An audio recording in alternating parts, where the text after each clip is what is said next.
James Carter stared at his reflection in the bathroom mirror, the dim light casting shadows that deepened the lines around his eyes. 39 years old, but some days he felt ancient.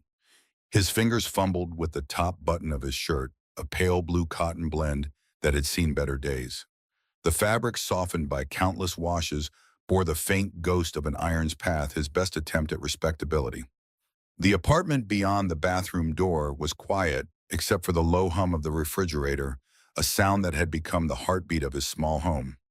Sophie was at Mike's apartment down the hall, probably teaching the old man some card games she'd learned at school. The thought of his 8-year-old daughter brought a brief smile to Weems's weathered face. 5 years.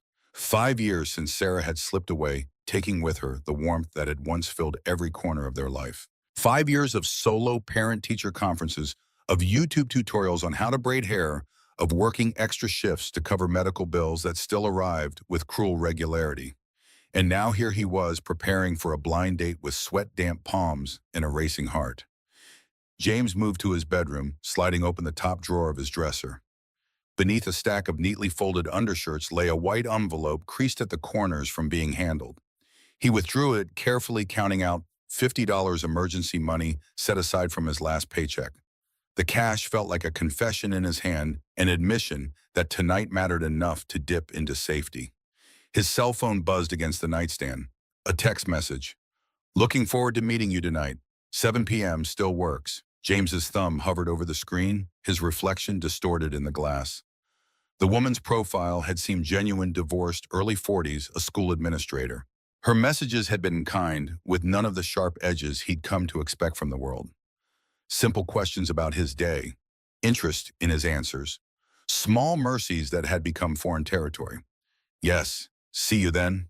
He pressed send before he could reconsider, tucking the phone into his pocket where it sat like a promise against his thigh. The photograph on the dresser caught his eye, holding a newborn Sophie, both bathed in hospital light. Her smile even then had carried a shadow of what was to come. The cancer had been discovered just weeks after their daughter's birth, a cruel passenger that had ridden alongside their new parenthood.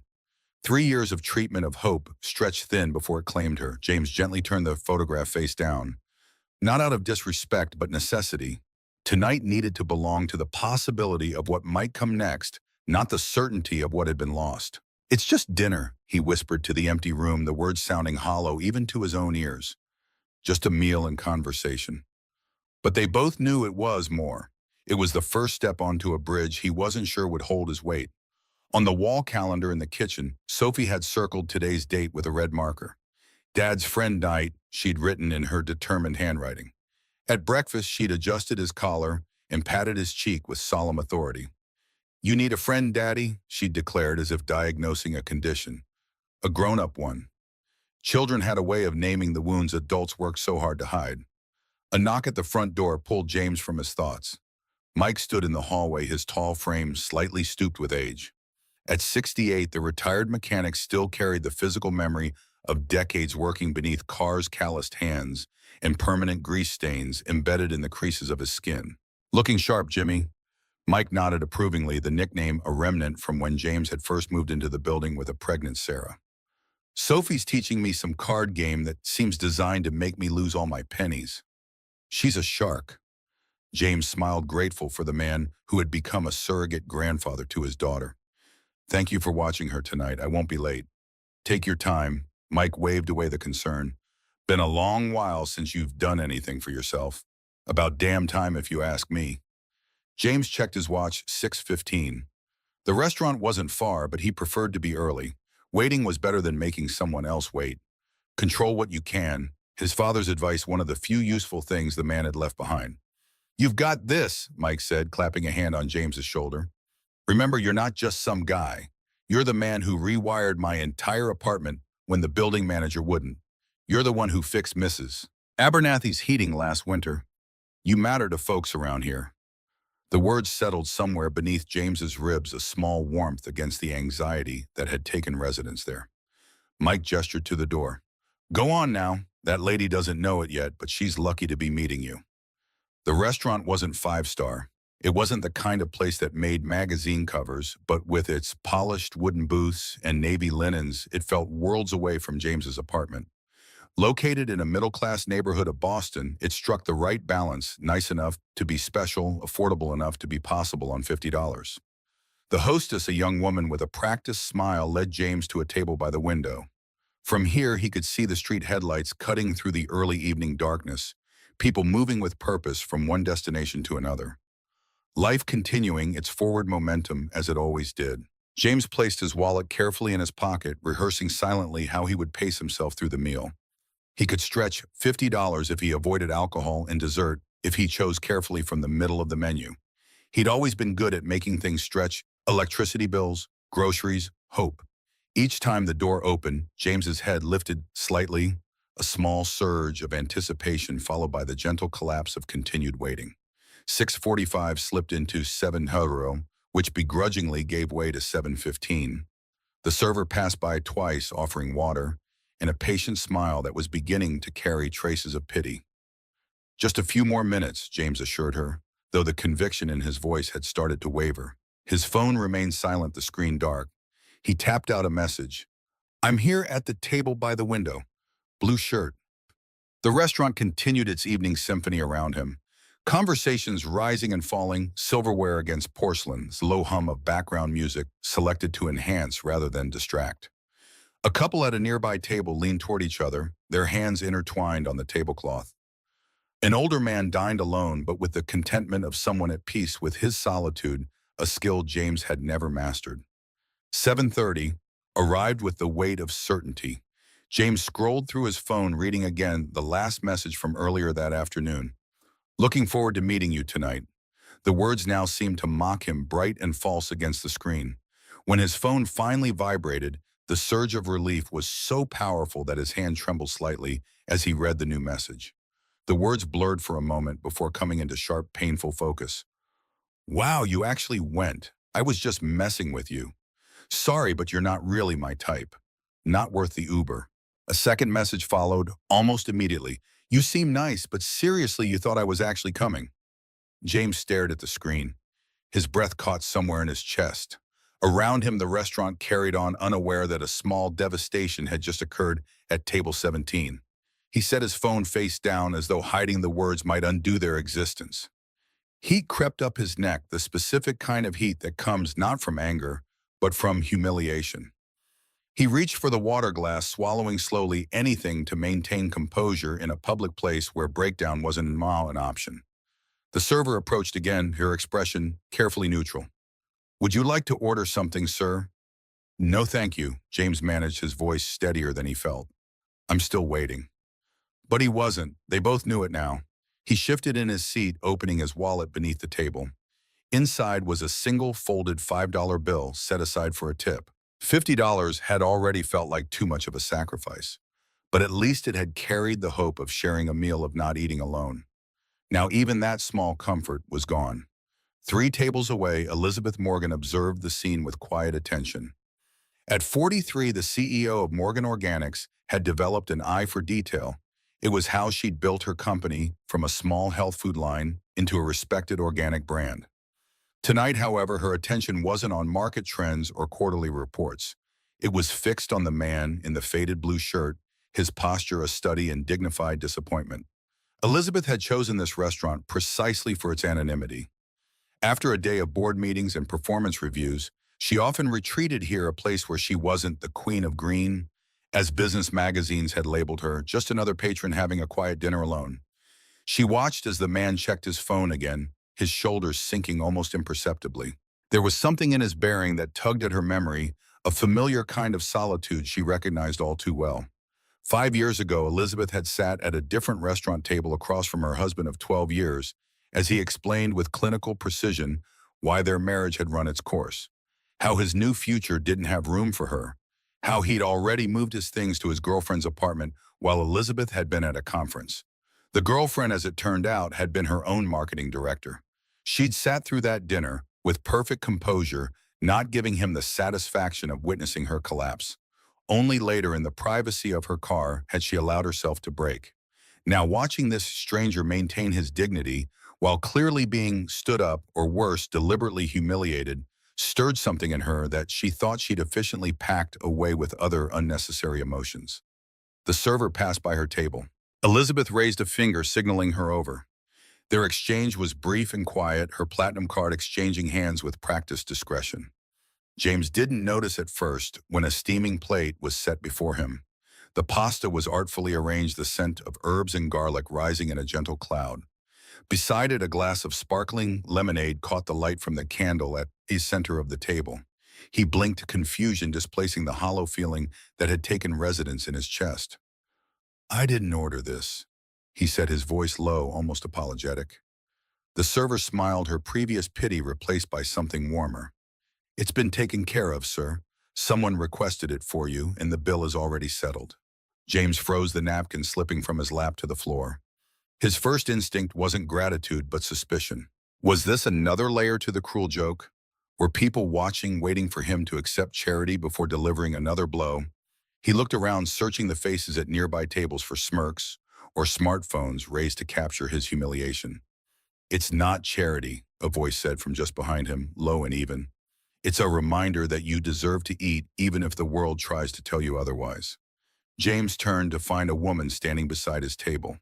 She wore a charcoal blazer over a simple white blouse, her dark hair cut in an efficient bob that framed a face more striking than conventionally beautiful. Her eyes met his directly, neither pitying nor patronizing, simply present. "I don't need," he began, but the words faltered. What exactly didn't he need? A kindness from a stranger, a meal he couldn't afford to waste, the acknowledgement that someone had noticed him? The woman gestured to the chair across from him. "May I join you, or would you prefer to eat in peace?" James hesitated, caught between pride and a loneliness so profound it had become background radiation in his life. "Why would you want to?" The question emerged more vulnerable than he'd intended. "Because 5 years ago I was at a table much like this one when my husband informed me he was leaving me for my colleague," she replied, her frankness startling in its simplicity. "No one bought me dinner that night. I wish they had." Something in her direct gaze made refusal seem impossible. James nodded slightly, and she took the seat across from him. "I'm Elizabeth," she offered, not extending her hand, not forcing artificial pleasantries. "James," he replied, his fork still untouched beside the pasta. "You should eat while it's hot," Elizabeth noted, nodding toward the plate. "The chef here doesn't appreciate his work being admired rather than consumed." James picked up his fork, aware of how his hand trembled slightly. The first bite broke something open. It brought not just hunger, but the realization of how long he'd been running on empty in ways that had nothing to do with food. "Thank you," he managed after swallowing. "I don't make a habit of this. Of eating dinner." Elizabeth's eyebrow raised slightly, or of being stood up. The directness might have been offensive from someone else, but her tone carried no judgment. Just a clear-eyed assessment of the situation they both knew had occurred. "Either," James admitted. "Both." Elizabeth nodded, a simple acknowledgement. "The pasta here is good, not exceptional, but honest, like most worthwhile things." They sat in silence for a moment, the sounds of the restaurant flowing around them. James took another bite, then another, his initial discomfort gradually giving way to a different kind of awareness. Not of his own inadequacy, but of the strange intimacy of sharing a table with someone who had seen him at a vulnerable moment and chosen to respond with decency rather than avoidance.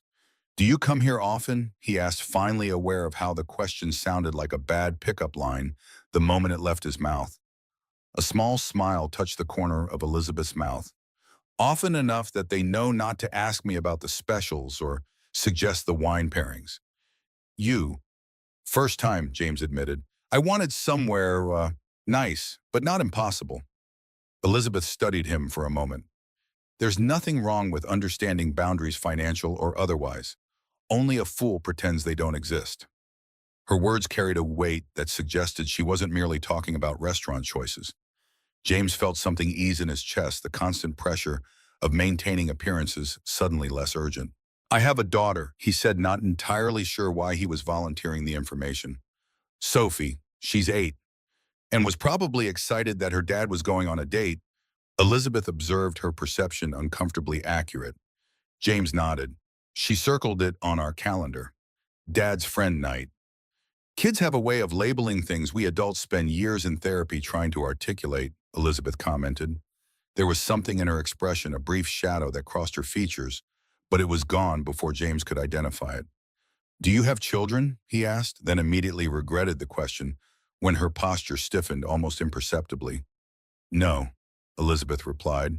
The word carried a finality that discouraged further inquiry. Tell me about your work. What keeps James, the stood-up dinner date, occupied during daylight hours? The deflection was obvious but not unkind. James decided to respect it. I'm an electrician, commercial buildings mostly. Currently working on a renovation project downtown, converting an old factory into luxury apartments. Creating homes for people who already have three, Elizabeth remarked, a slight edge creeping into her voice.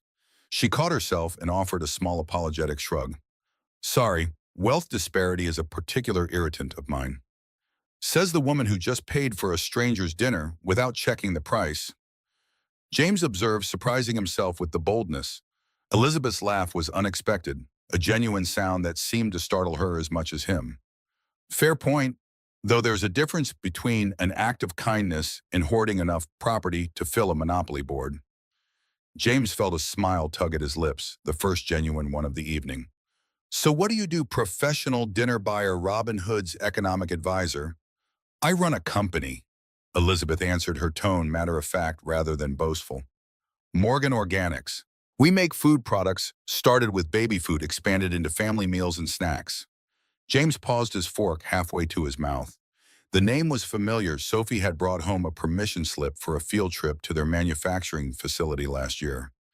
The form had mentioned it was one of the largest organic food companies in the Northeast, which would make Elizabeth, "You're Elizabeth Morgan," he said slowly. "Zin the Elizabeth Morgan."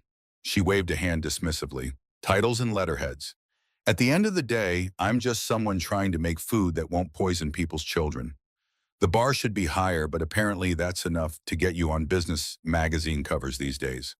The casual way she referenced her success made James reassess the woman sitting across from him. Not just a kind stranger, but someone who operated in a world entirely different from his daily struggle to make ends meet. And yet you're having dinner alone at a middle-range restaurant rather than some exclusive club. He noted curiosity overcoming his initial intimidation. Elizabeth's expression softened slightly.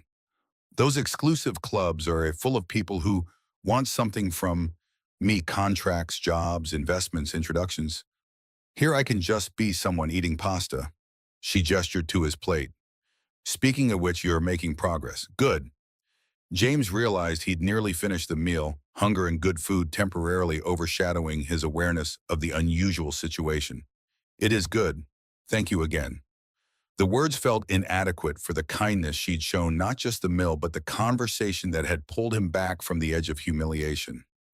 You showed up, Elizabeth said, her voice taking on a different quality, lower, more personal.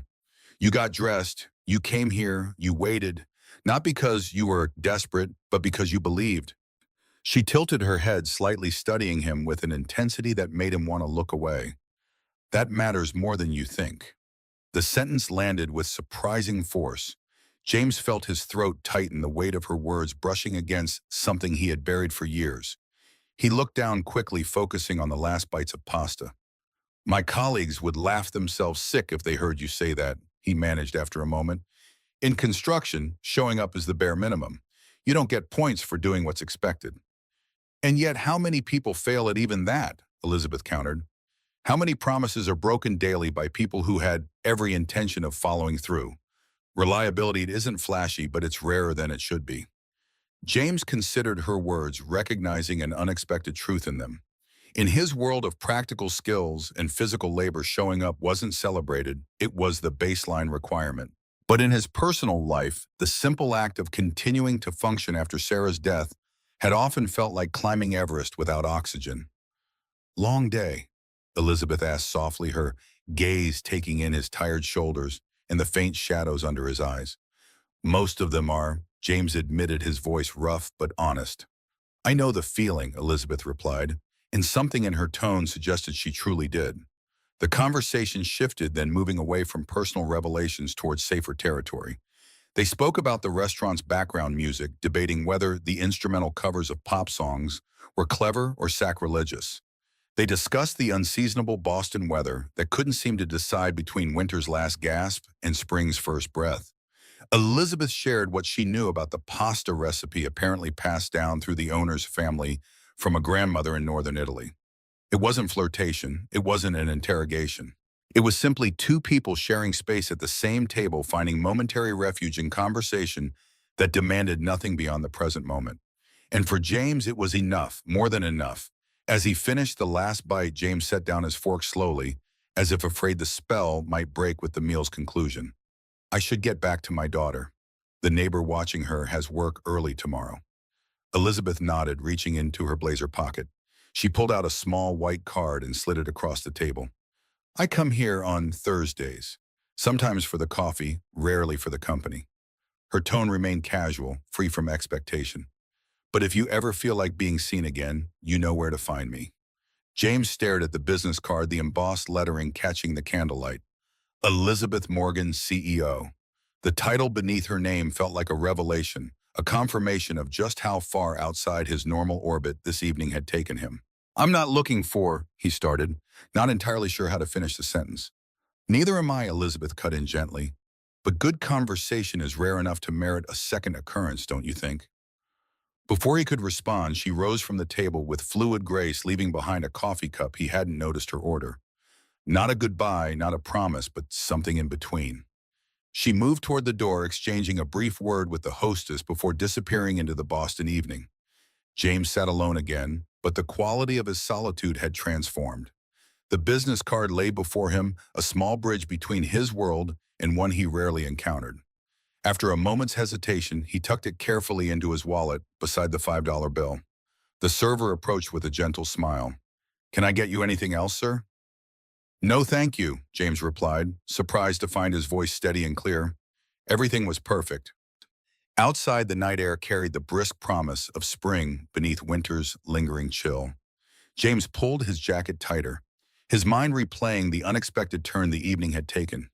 The humiliation of being stood up now felt distant, overshadowed by the strange encounter that followed. He checked his phone, 3 missed calls from Mike. A spike of worry shot through him as he dialed back. Everything okay with Sophie? He asked the moment Mike answered. She's fine, just conned me out of about $2 worth of pennies, Mike assured him. But Mrs. Abernathy's having electrical issues again. Her bathroom lights are doing that flickering horror movie thing, and you know how her nerves get. James sighed, his breath forming a small cloud in the cold air. I'll head there first. Be home in 30 minutes or so. Date that bad, huh? Mike's voice carried a note of disappointment.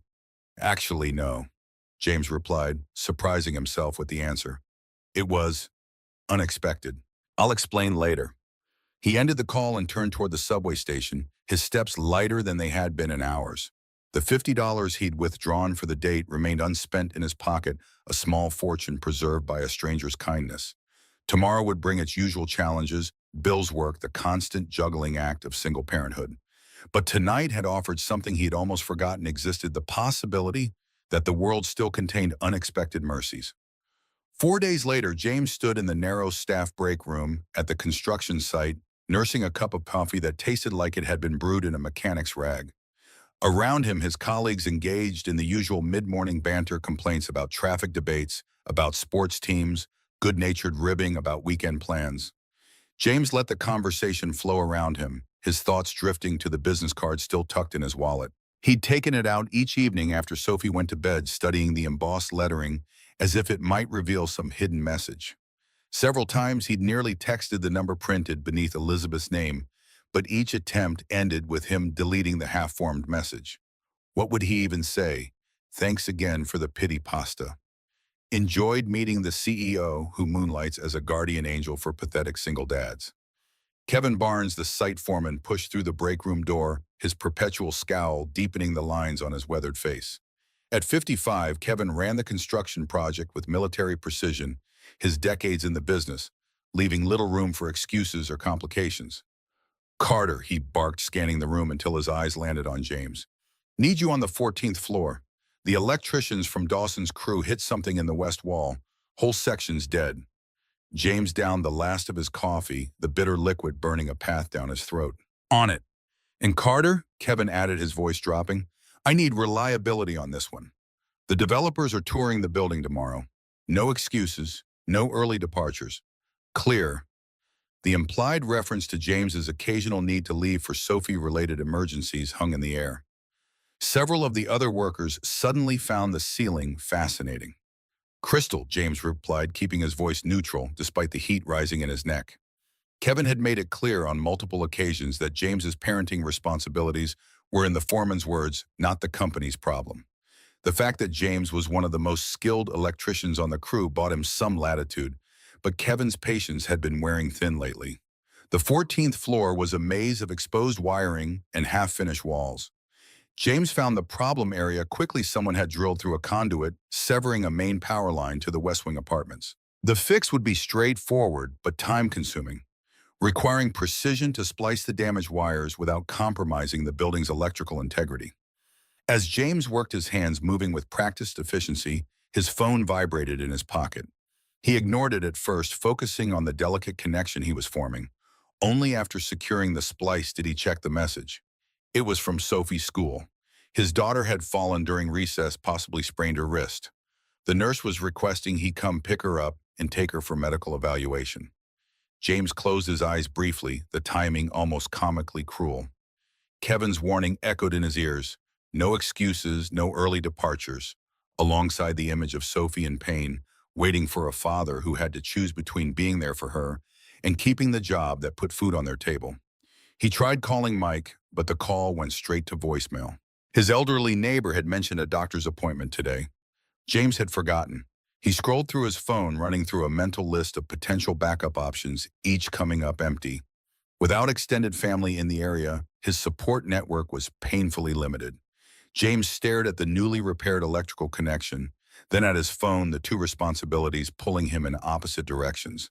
The developer's tour tomorrow meant today's work was critical. Walking away now would likely mean walking away permanently. Kevin had made that much clear. His finger hovered over Elizabeth Morgan's contact information. They'd shared one meal, one conversation. She was a CEO, not a babysitting service. And yet she had offered her card, had said something about being seen again. Before he could talk himself out of it, James typed a message. "This is James from the restaurant. I have an emergency with my daughter. I hate to ask, but do you know anyone who could pick her up from school? I can't leave work without losing my job."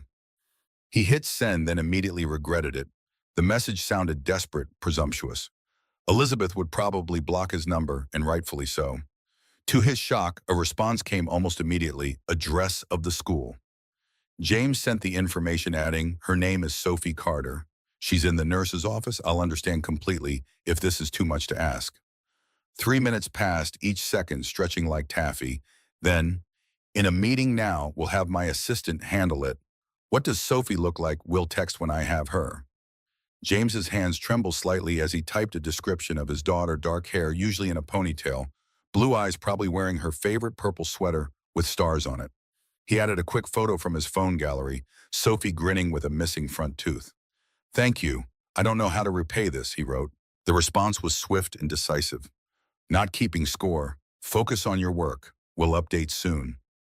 James returned to the electrical repair with a renewed concentration. His mind split between the complex wiring before him and the image of his CEO guardian angel rescuing his daughter. The absurdity of it nearly made him laugh aloud, a sound that would have surely concerned his colleagues had they heard it. Across the city, Elizabeth Morgan sat at the head of a glass conference table, surrounded by marketing executives presenting the latest campaign for their summer product line. Her attention, normally laser-focused during such meetings, kept drifting to the phone she'd discreetly placed on her lap. The demographic research suggests a 22% increase in consumer interest when we emphasize the environmental packaging. A young marketing analyst was saying, his hands gesturing enthusiastically toward a slide deck. Elizabeth nodded, making appropriate noises of consideration, while her mind calculated the logistics of extracting herself from this meeting without raising eyebrows. As CEO, she could simply walk out. It was her company, after all. But questions would follow, and Elizabeth had built her reputation on unwavering professionalism. The text from James Carter had caught her completely off guard. After their chance encounter at the restaurant, she'd half expected him to use the business card for networking opportunities, or perhaps to thank her again for the meal. An emergency involving his daughter hadn't been on her radar, and yet without hesitation she had offered to help. Now she needed to deliver on that promise. Elizabeth raised a hand, interrupting the presentation mid-sentence. Mark, excellent work so far. I need to step out for an urgent matter. Daniela, please take notes for me. I'll review them this afternoon. Before anyone could respond, she was on her feet, moving toward the door with purpose. Her assistant Rachel looked up in surprise as Elizabeth emerged from the conference room. I need a favor, Elizabeth said without preamble. There's a child at Plymouth Elementary who needs to be picked up from the nurse's office. Her name is Sophie Carter. Rachel blinked rapidly, clearly trying to place this unexpected request within her understanding of her boss's typical demands. Is she related to you? She's the daughter of an associate, Elizabeth replied, the word feeling inadequate for the strange connection she'd formed with James over pasta and unexpected honesty. She's hurt, and he can't leave work. Rachel, ever efficient, despite her confusion, was already reaching for her purse. Should I take her to a hospital back here? What's the protocol? Elizabeth hesitated, realizing she hadn't thought that far ahead. Bring her here for now. I'll assess the situation when you return. And Rachel, this stays between us. As her assistant hurried toward the elevator, Elizabeth retreated to her office, closing the door behind her. She moved to the floor-to-ceiling windows that offered a panoramic view of Boston's skyline, but the familiar vista failed to provide its usual centering effect. What exactly was she doing? In the 5 years since her divorce, Elizabeth had meticulously reconstructed her life around certainties, work achievement, control. Personal entanglements were kept to a minimum, relationships carefully managed to prevent unexpected emotional complications. Yet here she was, rearranging her day for a man she barely knew and a child she'd never met. The impulse defied her carefully maintained boundaries, and that realization was both concerning and oddly exhilarating. She texted James again. My assistant is on her way to the school. We'll keep you updated. His response came quickly. I don't know what to say. Thank you seems inadequate. Elizabeth found herself smiling at the screen. Thank you is always adequate when it's genuine. Now get back to work before your boss notices you texting with the enemy. The joke felt surprisingly natural, a small bridge across the professional and social divide that would normally separate them. Elizabeth set her phone aside, trying to refocus on the quarterly reports awaiting her attention, but her thoughts kept returning to James, his quiet dignity in the face of humiliation, the way he'd spoken about his daughter with a love so evident it had made her chest ache. 50 minutes later, a soft knock on her office door preceded Rachel's entrance. Beside her stood a small girl with dark hair pulled into an uneven ponytail, her right wrist wrapped in an elastic bandage and held protectively against her chest. Despite the obvious discomfort, the child's eyes were bright with curiosity as she took in the expansive office with its modern furniture and art collection. Sophie Carter, Rachel announced unnecessarily, her professional demeanor slightly softened by the presence of the child. The nurse said it's likely a mild sprain, but recommended a doctor confirm there's no fracture. Elizabeth rose from her desk, suddenly aware that her experience with children was limited to marketing research and the occasional charity event photo opportunity. She'd built a company around feeding children, but rarely interacted with them directly. Thank you, Rachel, she said, moving forward with more confidence than she felt. Could you please call Dr. Winters, see if she can fit Sophie in this afternoon? As Rachel withdrew, Elizabeth found herself alone with James's daughter, the silence stretching between them like an uncharted territory. You have a very big office, Sophie observed, breaking the tension with the directness unique to children. And your hair is pretty, like a movie star's. Elizabeth touched her bob self-consciously, unused to such straightforward compliments. Thank you, Sophie. I'm Elizabeth, a friend of your dad's. How's your wrist feeling? It hurts, Sophie admitted, but not as bad as when I broke my finger last year. That was worse. She looked around the office again. Does my dad work for you? Is that why he sent me here? The question carried innocent logic that made Elizabeth smile. No, your dad doesn't work for me. He's busy with his own job right now, so I offered to help out. She gestured to a comfortable seating area near the windows. Would you like some water or hot chocolate, perhaps? Sophie's eyes widened at the latter offer. Hot chocolate, please. With marshmallows if you have them. Elizabeth pressed the intercom. Rachel, could you bring in hot chocolate for our guest with marshmallows? The tiny ones or the big ones? Sophie clarified quickly, apparently considering this detail critical. Both if available. Elizabeth amended into the intercom, earning a grin from Sophie that revealed a missing front tooth. As they settled into the seating area, Sophie studied Elizabeth with unabashed interest. "You smell nice," she declared after a moment, "like flowers and something else. Something clean." The observation caught Elizabeth off guard. "Thank you. It's jasmine and sandalwood." Sophie nodded sagely. "My mom smelled nice too. Dad keeps her perfume in his drawer, but he thinks I don't know." Her expression turned solemn. "She died when I was little. Dad says she was very brave." The matter-of-fact way Sophie addressed her mother's death, as if sharing the weather or her favorite color, made Elizabeth's throat tighten unexpectedly. "I'm sure she was," she managed, unsure how to navigate this emotional territory. Sophie leaned closer, lowering her voice conspiratorially. "Dad doesn't have many friends, mostly just Mr. Mike from downstairs. That's why I was excited when he went to meet someone for dinner." Elizabeth felt a pang of understanding, not just for James, but for this perceptive child who worried about her father's isolation. "Well, I'm glad I got to meet him, and now I get to meet you too." Sophie's face brightened. "Me too, especially since you have hot chocolate." Rachel arrived with the promised beverage, complete with an assortment of marshmallows artfully arranged on the saucer. Sophie accepted it with the reverence of a child who understood she was being offered a treat beyond the ordinary. Elizabeth watched as Sophie carefully selected marshmallows, placing them in the hot chocolate with strategic precision. There was something captivating about the child's focus, a glimpse perhaps of the same quiet intensity she'd recognized in James. "My dad fixes things," Sophie said, suddenly looking up from her drink. "Electrical things mostly, but other stuff too. He fixed Mrs. Abernathy's shower and Mr. Mike's television. He can fix anything broken."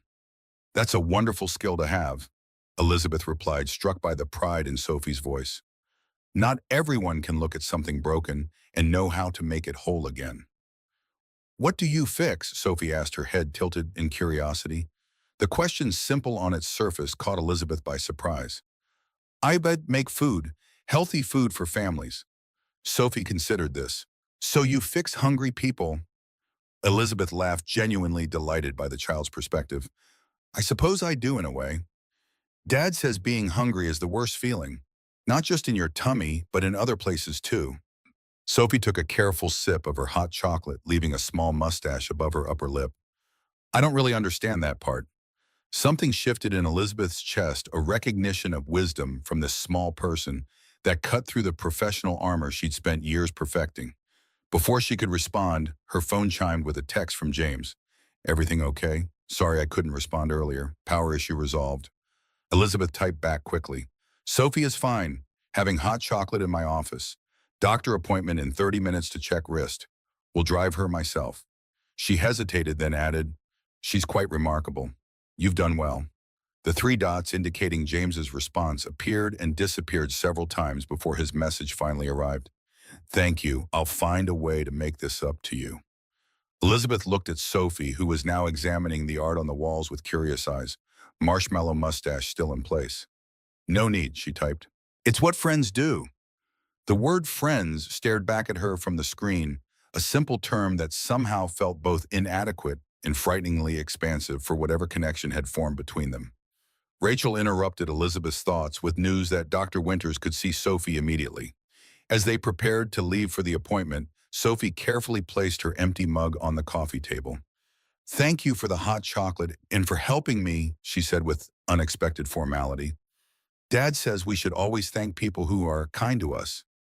"Your dad is very wise," Elizabeth replied, gathering her purse and car keys. As they walked toward the elevator, Sophie slipped her uninjured hand into Elizabeth's, the small fingers curling with instinctive trust. The gesture, so natural and yet so foreign to Elizabeth's everyday experience, sent a ripple of something warm and unfamiliar through her chest. "You know what?" Sophie said as they stepped into the elevator. "You smell like my mom. Not the same smell, but the same feeling." Elizabeth froze the child's words, hitting her with unexpected force. Before she could formulate a response, Sophie continued, her attention already shifting to the elevator buttons. "Can I press the lobby button? Dad always lets me press the buttons." Elizabeth nodded, watching as Sophie carefully selected the right floor. The elevator began its descent, carrying them toward the lobby, where a doctor's examination awaited. But Elizabeth's mind remained caught on Sophie's innocent observation, not about perfume or scent, but about the feeling a person leaves behind. And for the first time in years, the emptiness Elizabeth had carefully built her life around began to feel less like a choice and more like a void waiting to be filled. The doctor confirmed that Sophie's injury was indeed just a sprain, prescribing rest ice and a proper wrist brace. By the time they returned to Morgan Organics headquarters, the afternoon was fading into early evening, the windows of Elizabeth's office reflecting the changing light of the Boston skyline. A text from James indicated he would be finished with work in 45 minutes. Elizabeth settled Sophie in the small conference room adjacent to her office, providing paper and colored markers from the marketing department to keep the child occupied while she attempted to salvage some productivity from the day's unexpected detour. Quarterly projections blurred before her eyes as Elizabeth found her attention repeatedly drawn to the glass partition separating her from Sophie. The little girl was deeply absorbed in her artwork, her tongue poking slightly from the corner of her mouth in concentration. The expression was so reminiscent of James's focused gaze that Elizabeth felt a strange tug of recognition, as if glimpsing a familiar constellation in an otherwise unknown skyline. A soft knock at her door pulled Elizabeth from her thoughts. Rachel stood in the doorway, her professional composure slightly ruffled by the day's unusual events. "Ms. Morgan, the board members are asking about the meeting you left earlier. Mr. Peterson specifically wanted to know if your departure indicates concerns about the marketing direction." Elizabeth suppressed a sigh. Philip Peterson, the most senior board member, had a talent for interpreting every action through the lens of corporate intrigue. "Tell them I had a personal emergency that required immediate attention. The marketing proposal looks promising, but I'll need to review the complete presentation before giving final approval." Rachel nodded, her gaze drifting toward the conference room where Sophie was now holding up her drawing to examine it at arm's length. "She's a sweet child," Rachel observed, her usual professional detachment softening. "Is her father—" "A friend," Elizabeth replied firmly, closing the subject before Rachel's curiosity could transform into office gossip. "That will be all for now, thank you." As Rachel retreated, Elizabeth found herself contemplating the word she'd used. Friend, such a simple designation for a relationship that had begun with an act of kindness, born from recognition of shared pain. Was James Carter her friend? The label seemed simultaneously too casual and too intimate for whatever connection had formed between them over one meal and an emergency childcare intervention. Elizabeth's contemplation was interrupted by Sophie appearing in the doorway, a colorful drawing clutched in her hand. "I made this for you," the little girl announced, crossing to Elizabeth's desk with purpose. "It's you and your company." The drawing showed a tall figure with short, dark hair standing beside what appeared to be a large building with the words Morgan Organics carefully printed above it. Small figures with smiling faces surrounded the building, apparently happy recipients of the company's products. "This is wonderful," Elizabeth said, genuinely touched by the child's effort. "Is that me?" Sophie nodded, pointing to the central figure. "You're the boss, and these are all the hungry people you help." She hesitated, then added with earnest sincerity, "Dad says helping people is the most important job anyone can have." Elizabeth studied the drawing more closely, struck by how this child had distilled the corporate mission she so often articulated in boardrooms down to its essential truth: helping people. Somewhere along the way, amid quarterly reports and market expansions, that fundamental purpose had become obscured by profit margins and brand positioning. "Your dad is right," Elizabeth said softly. "Helping people is the most important job." Sophie beamed at the validation, then turned serious again. "Can I ask you a question?" "Of course. Are you my dad's girlfriend now?" The question, delivered with such innocence, nearly caused Elizabeth to drop the drawing. "No," she replied, perhaps too quickly. "We're just friends. We only met a few days ago." Sophie considered this with evident disappointment. "Oh, he needs one, you know, a girlfriend. Mr. Mike says Dad needs someone to make him smile more." Elizabeth found herself simultaneously amused and discomfited by the child's directness. "Making friends takes time, Sophie. People need to get to know each other first." "How long?" Sophie persisted, apparently requiring a specific timeline. "There's no set schedule," Elizabeth explained, finding herself in the unexpected position of discussing relationship development with an 8-year-old. "It depends on the people involved." Sophie nodded sagely. "Like cooking. Some things are quick, like microwave mac and cheese, and some things are slow, like Dad's special Sunday sauce. The comparison surprised a laugh from Elizabeth. That's actually a very good analogy. Their conversation was interrupted by a notification on Elizabeth's phone, a text from James indicating he had arrived in the building lobby. Relief and an unexpected flutter of anticipation mingled in her chest as she gathered her things and helped Sophie collect her artwork. "Your dad's here," she told the little girl, who immediately brightened and began stuffing drawings into her small backpack with renewed energy. In the elevator descending to the lobby, Sophie slipped her hand into Elizabeth's, again the gesture now feeling almost familiar. Elizabeth found herself squeezing the small fingers gently, a wordless reassurance that seemed to flow naturally despite her general discomfort with physical affection. The elevator doors opened to reveal James standing in the lobby, still in his work clothes, fatigue evident in the set of his shoulders. When he spotted Sophie, his entire demeanor transformed, exhaustion giving way to relief and joy as his daughter broke away from Elizabeth to run toward him. James knelt to embrace Sophie, careful of her injured wrist, his eyes closing briefly as he held her close. The naked emotion on his face made Elizabeth feel like an intruder, witnessing something profoundly private, the unguarded love between parent and child. When James looked up and met her gaze, the gratitude in his eyes was almost uncomfortable in its intensity. He rose, keeping one arm around Sophie's shoulders as they approached. "I don't know how to thank you," he began, his voice rough with emotion. "What you did today.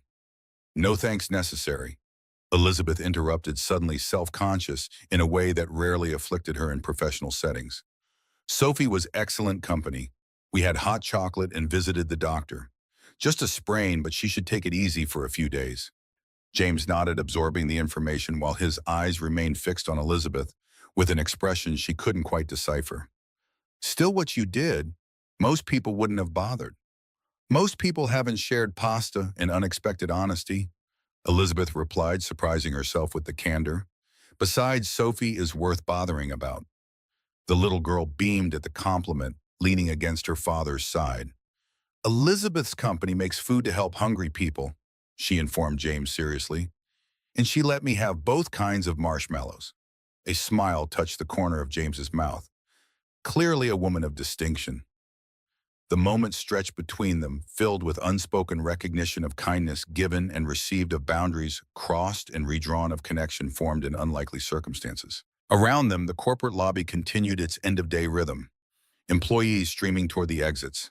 Security guards changing shifts, the mundane machinery of business winding down while something less definable wound up. "We should let you get home," James said, finally breaking the silence. "You've already given up most of your day for us." Elizabeth nodded, suddenly reluctant to end the encounter, yet unsure how to prolong it without seeming awkward or presumptuous. "The doctor's report is in Sophie's backpack, along with a prescription for pain relievers if she needs them." "Thank you," James said again, the simple phrase carrying the weight of all he couldn't articulate. Elizabeth was about to respond when Sophie tugged at her father's hand.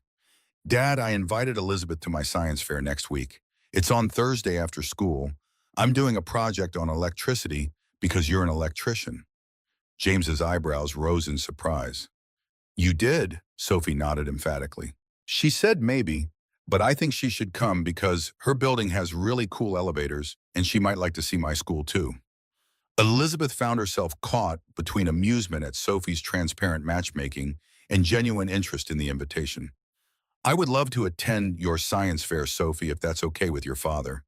She looked to James, offering him the space to politely decline what his daughter had engineered. To her surprise, he smiled, a real smile that reached his eyes and transformed his tired face. "We'd be honored," he said simply. "Thursday at 4:30, Plymouth Elementary." "I'll be there," Elizabeth promised, the commitment settling in her chest with unexpected warmth. As she watched James and Sophie depart, the little girl chattering animatedly, while her father listened with evident devotion, Elizabeth felt something shift within her, a recalibration of priorities that had begun the moment she'd seen James sitting alone at that restaurant table. The board meeting she had abandoned, the marketing presentation she'd missed, the emails still awaiting responses, all suddenly seemed less urgent than they had this morning. Walking toward the parking garage, Elizabeth reflected on Sophie's innocent question about her relationship with James.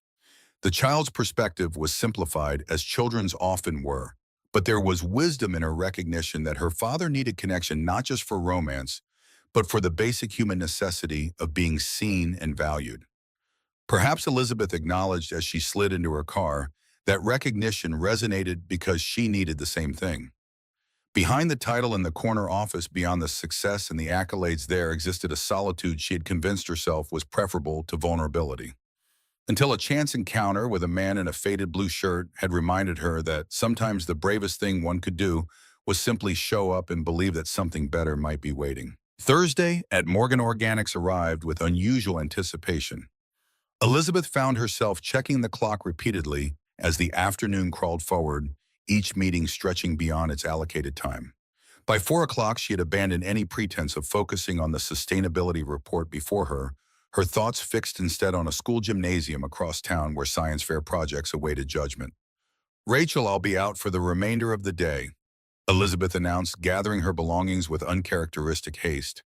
"Reschedule the supplier call for tomorrow morning." Her assistant looked up, surprise evident in her expression.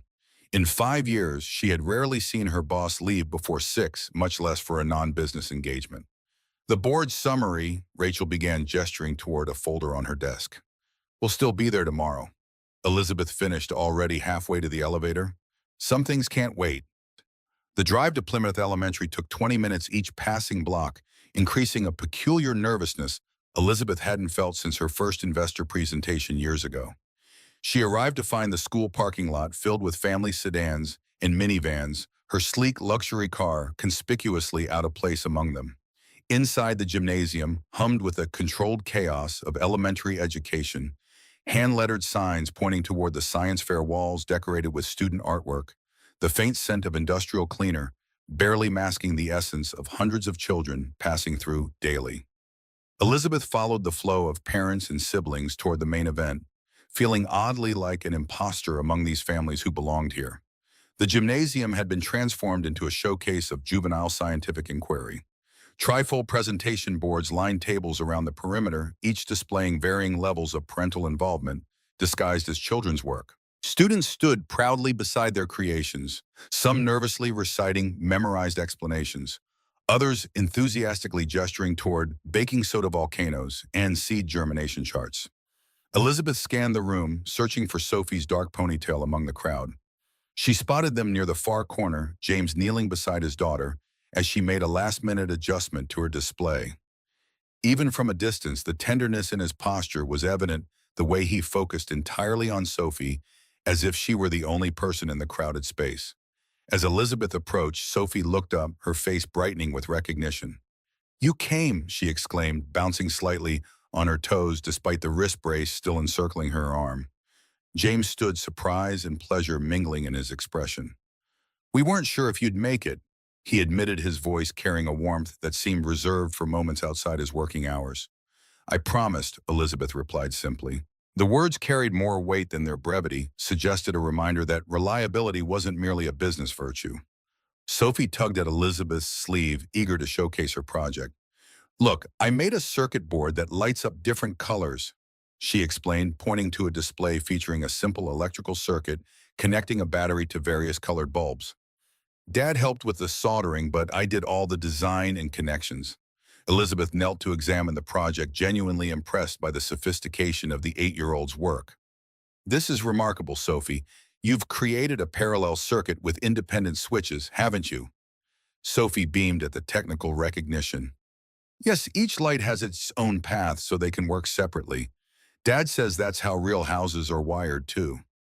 "Your dad is right," Elizabeth confirmed, glancing up to find James watching them with an expression that made something flutter beneath her ribs. "He must be an excellent teacher." James shook his head slightly. "Sophie makes it easy. She has a natural understanding of how things connect."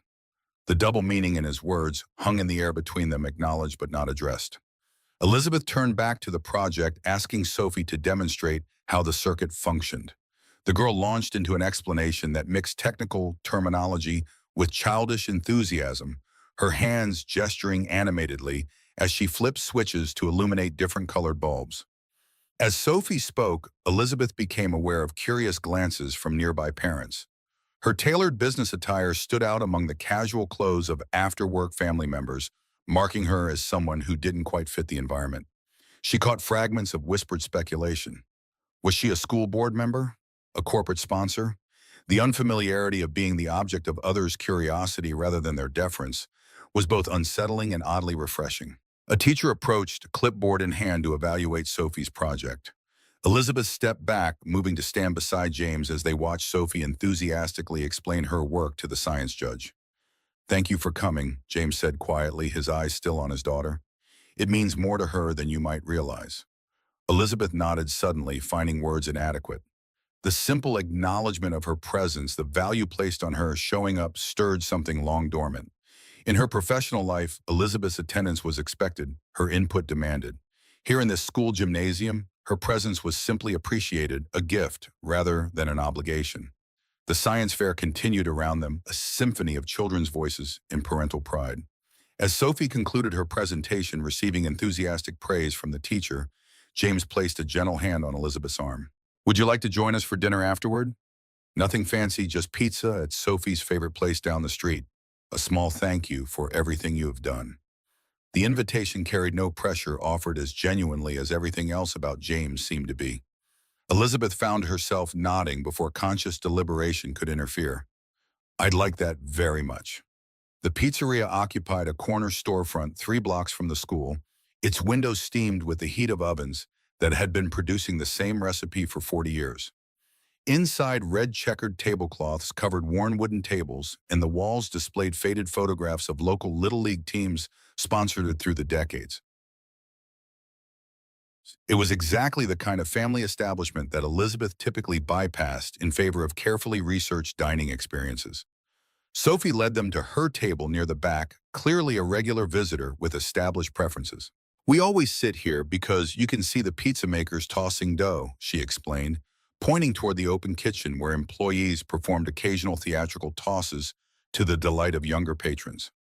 As they settled in, Elizabeth felt a strange disconnection from her usual self, the CEO who dined in restaurants where reservations were made months in advance, where tables were selected for discretion rather than entertainment value. Yet there was something refreshingly honest about Sophie's unabashed enjoyment of simple pleasures.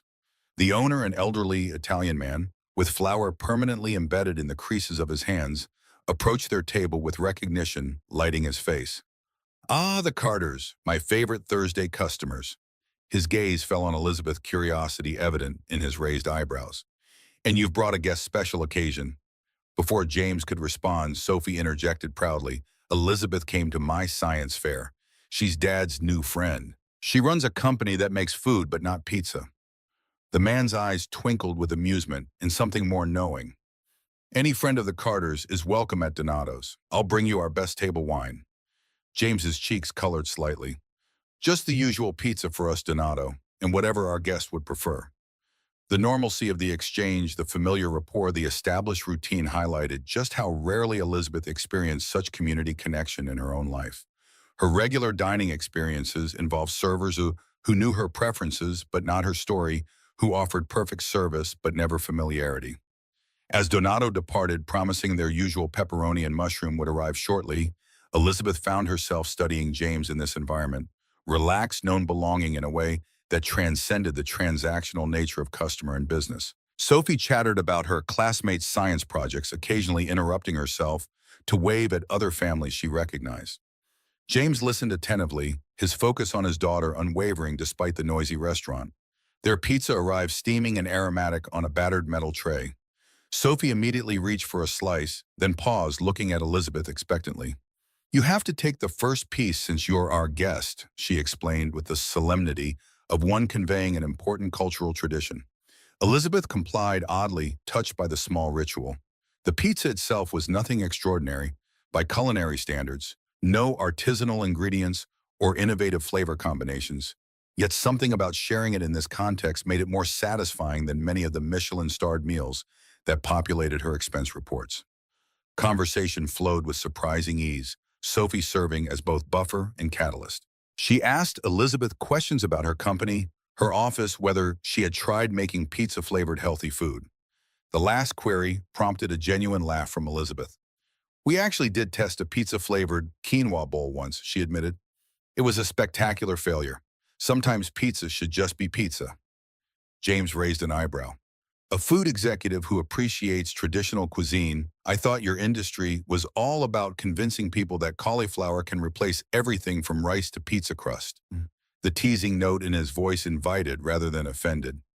Elizabeth found herself responding with unusual candor. There's a balance, Wakaradin. We should make healthy food accessible and appealing, but not pretend that a dehydrated kale chip will ever satisfy the same craving as a potato chip. Authenticity matters in food like most things in life. Something shifted in James's expression, recognition perhaps, of the philosophy that extended beyond nutrition.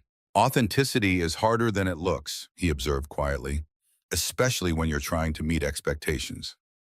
The comment hung between them, layers of meaning beneath its simple surface. Elizabeth wondered which expectations he struggled to meet as a father, a provider, a man attempting to date again after loss. Before she could respond, Sophie interrupted with a request for more Parmesan cheese, the moment slipping away like dough between fingers. As they finished their meal, Elizabeth noticed James checking his watch with barely concealed concern. Following his gaze to the wall clock, she realized it was approaching 8 later than she'd anticipated spending on a school event and dinner. I have a neighbor watching our apartment, James explained, catching her glance. Mrs. Abernathy's vision isn't great after dark. I try not to take advantage of her kindness too late. Elizabeth immediately began gathering her purse. Of course. Let me drive you home. It would be faster than waiting for the bus. The offer emerged without calculation, surprising even herself. James hesitated, pride briefly visible in his expression, before practicality prevailed. That would be very helpful, thank you. Outside, Sophie's eyes widened at the sight of Elizabeth's luxury sedan. Your car is so shiny, she exclaimed, running a careful finger along the polished door. It looks like something from a movie. James placed a gentle hand on his daughter's shoulder. Remember what we discussed about other people's belongings, Sophie? Elizabeth unlocked the doors with a reassuring smile. It's just a car, meant to be used, not admired. Yet as James helped Sophie into the back seat, adjusting the belt across her small frame, Elizabeth found herself seeing the vehicle through their eyes an unnecessary extravagance, rather than the status symbol she'd been told was appropriate for her position. The drive to James' apartment building took them from the middle-class neighborhood surrounding the school into an area where economic struggle was more visible in the infrastructure. Fewer trees, more security grates over storefront windows, apartment buildings with peeling paint and sagging porches. Elizabeth had driven through such neighborhoods before, but always as a passerby, never with a destination in mind. James directed her to a brick apartment building that appeared marginally better maintained than its neighbors, its small front yard free of litter and sporting a few hardy shrubs. As Elizabeth parked, she noticed him straightening almost imperceptibly, a subtle defensiveness in his posture that spoke volumes about his awareness of the contrast between their circumstances. Would you like to come up for coffee? He offered, the invitation clearly extended out of politeness rather than expectation. Before Elizabeth could formulate a response that balanced honesty with sensitivity, Sophie interjected enthusiastically, Yes, then you can meet Mr. Mike and see my room. The childish eagerness dissolved the tension. Elizabeth found herself accepting, curious about the home that had shaped this family. The third-floor apartment revealed itself gradually. First, the scent clean laundry mingled with the lingering aroma of morning coffee. Then the sound, the hum of an aging refrigerator, and the faint drone of a television from a neighboring unit. Finally, the sight, a living space that spoke eloquently of priorities and compromises. The furniture was mismatched but well-maintained. Bookcases constructed from boards and cinder blocks lined one wall, filled with an eclectic collection that suggested frequent library visits. A folding table served as both dining area and homework station, currently occupied by an elderly woman with silver hair and kind eyes. Mrs. Abernathy. James greeted her warmly. Thank you for watching over things. How was Sophie's program? The woman gathered her knitting, glancing curiously at Elizabeth. Peaceful as always. I see you've brought company. Sophie bounded forward with introductions. This is Dad's friend, Elizabeth. She came to my science fair, and then we had pizza, and now she's seeing our apartment. The elderly woman's eyes twinkled with amusement as she exchanged a knowing look with James. How lovely to meet you, she said to Elizabeth, her assessment carrying the weight of someone who had witnessed James's solitary existence for years. It's about time this one had some adult conversation. After Mrs. Abernathy's departure, Sophie insisted on giving Elizabeth a tour of their modest apartment. The girl's bedroom revealed a personality in full-bloom walls, covered with drawings, shelves displaying rocks and feathers collected on neighborhood walks, a small desk organized with the precision of a naturally methodical mind. "Dad built my bookshelf," Sophie announced proudly, pointing to a sturdy wooden structure painted purple. "And he fixed the window so it doesn't make scary noises when it's windy." The pride in her voice illuminated something essential about their relationship. James might not provide luxury, but he created security and stability with his own hands. The kitchen was compact but functional, showing signs of a man who had taught himself to cook through necessity rather than passion. A refrigerator covered with Sophie's artwork and school notices stood beside a narrow stove with one burner, noticeably newer than the others.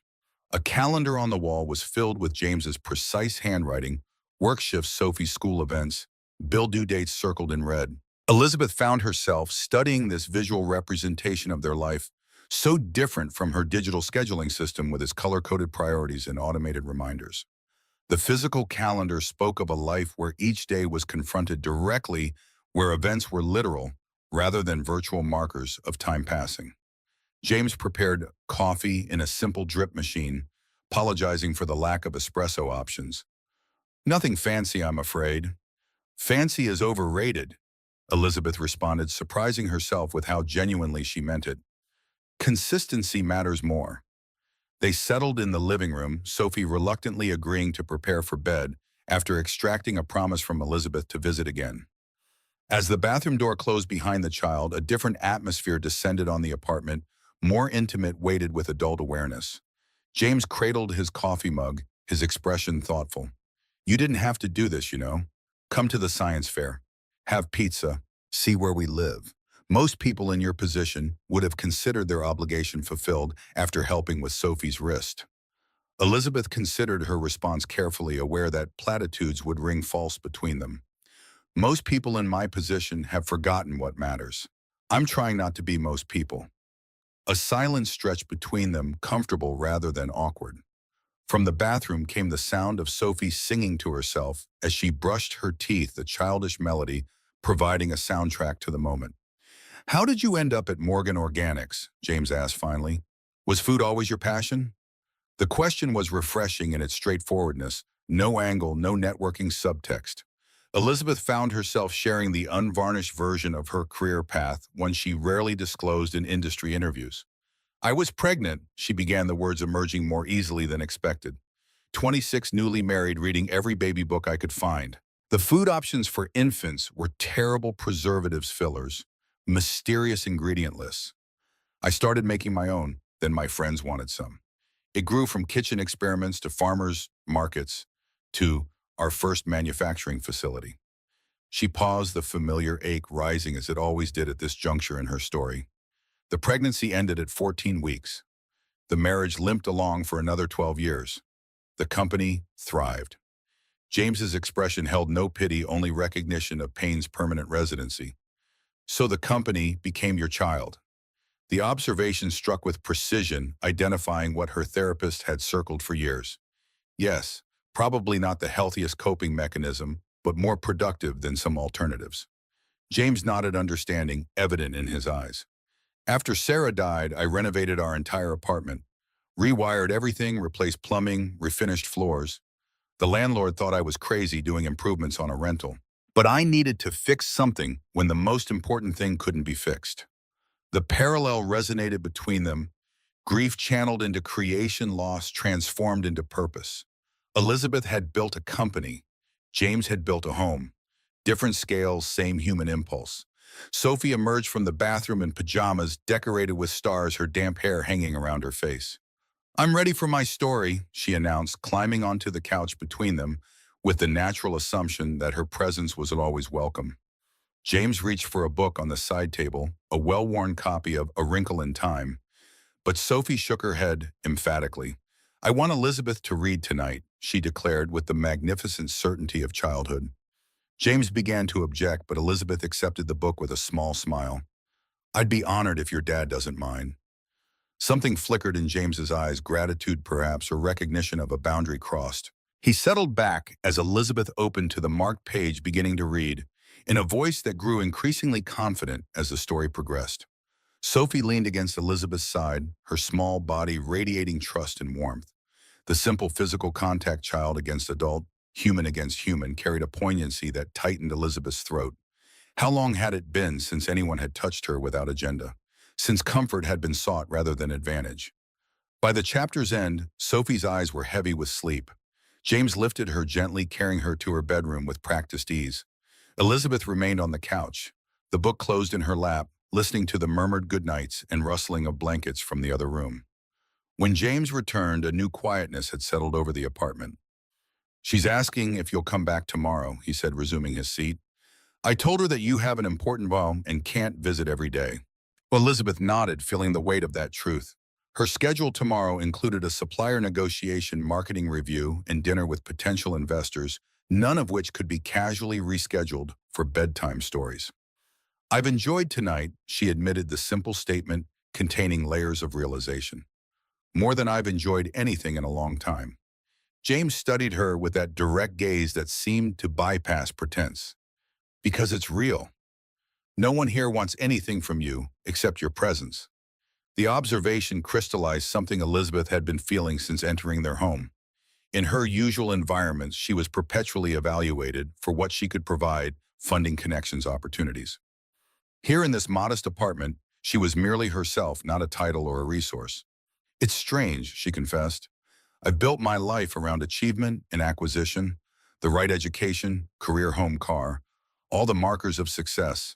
Yet sitting here feels more substantial than closing our last 8-figure deal." James leaned forward slightly, his expression earnest. "That's because objects can't receive what we give. People can. Connection is the only real currency worth accumulating." The simple wisdom resonated with truth that Elizabeth's expensive executive coaching sessions had never approached. For years, she had measured her worth by metrics and milestones, treating relationships as assets to be managed rather than experiences to be lived. "I should go," she said, finally aware of the lateness in the work awaiting her tomorrow.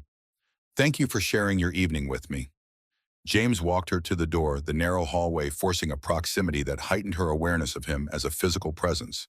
The slight scent of soap and coffee, the rolled sleeves revealing forearms marked by the evidence of physical work, the careful distance he maintained despite the confined space. At the threshold, Elizabeth turned, suddenly reluctant to step back into the solitary routine that awaited her. "I'd like to do this again, if you're amenable." A smile touched the corner of James's mouth. "I believe Sophie would stage a full rebellion if you disappeared now, and I—" He hesitated, the pause weighted with consideration. "I've enjoyed this too, very much." The sincerity in his voice created a warmth that lingered as Elizabeth drove home to her immaculate empty condominium with its perfect furniture and absence of colored pencils or bedtime stories. The following morning, Elizabeth arrived at Morgan Organics headquarters earlier than usual, her mind already cataloging the day's obligations. Rachel met her at the elevator, tablet in hand, reciting updates and reminders with practiced efficiency. "The supplier call is rescheduled for 9. Marketing needs final approval on the summer campaign by noon. Mr. Peterson has requested a private meeting regarding yesterday's board presentation you missed." Elizabeth nodded, processing the information as they walked toward her office. "Schedule Peterson for 4 and add this to my calendar." She pulled out her phone, checking a note she'd made the previous night. "Sophie Carter's school play next Friday at 6:30. Rachel's fingers paused over the tablet. "Is that a potential client?" "No," Elizabeth replied simply. "It's a personal engagement." The assistant's carefully neutral expression couldn't quite conceal her surprise. In 5 years, personal engagements had been limited to obligatory appearances at charity galas and industry award ceremonies. Elizabeth continued toward her office but paused at the doorway. "And Rachel, order a proper desk chair for my apartment. The dining chair I've been using for late-night work is destroying my back." The request was mundane, yet it represented a small revolution in Elizabeth's thinking. For years, she had maintained her apartment as a minimalist showcase, aesthetically perfect, functionally deficient. The thought of prioritizing comfort over appearance, would never have occurred to her before observing James's home, where every object served a purpose beyond impression. The morning progressed through meetings and decisions, Elizabeth performing her professional role with customary precision. Yet beneath the surface, a new awareness had taken root, a recognition of the artifice in many of her business interactions. The careful posturing, the strategic revelations and concealments, the performance of confidence, regardless of certainty. Monday morning arrived with unusual clarity for Elizabeth. The weekend hiking with James and Sophie had shifted something fundamental in her perspective. As she stood in her office, overlooking Boston's financial district, the city seemed different, not just a collection of corporate headquarters and investment opportunities, but home schools lives intertwined in ways she'd stopped noticing years ago. Her phone buzzed with a reminder. Board meeting 9 a.m., final first spoon decision. For 15 years, Elizabeth had approached these meetings with laser focus on metrics, margins, and market share. Today, she entered the boardroom with something additional, a renewed connection to the company's original purpose. The revised projections are in your folders. Elizabeth began, her voice steady despite the tension crackling through the room. As you'll see, the first spoon line maintains a 15% margin while reaching a demographic we've previously ignored. Philip Peterson, senior board member and self-appointed guardian of the company's premium positioning, leaned forward with barely contained irritation. We've been through this, Elizabeth. Morgan Organics represents aspirational nutrition, not bargain basics. Elizabeth nodded, acknowledging his concern without accepting its premise. I understand your position, Philip, but I founded this company to make nutritious food accessible, not to create luxury products exclusively for those who already have abundant choices. Marissa Leland, the youngest board member, cleared her throat. The financial concerns remain. Shareholders invested in our mission as well as our margins. Elizabeth interrupted, surprising herself with her directness. Our original prospectus explicitly stated our goal of expanding access to quality nutrition. First Spoon doesn't contradict that mission, it fulfills it. For nearly an hour, the discussion circled familiar arguments. Elizabeth sensed the stalemate solidifying when Peterson exchanged knowing glances with his allies around the table. It was time to end this impasse.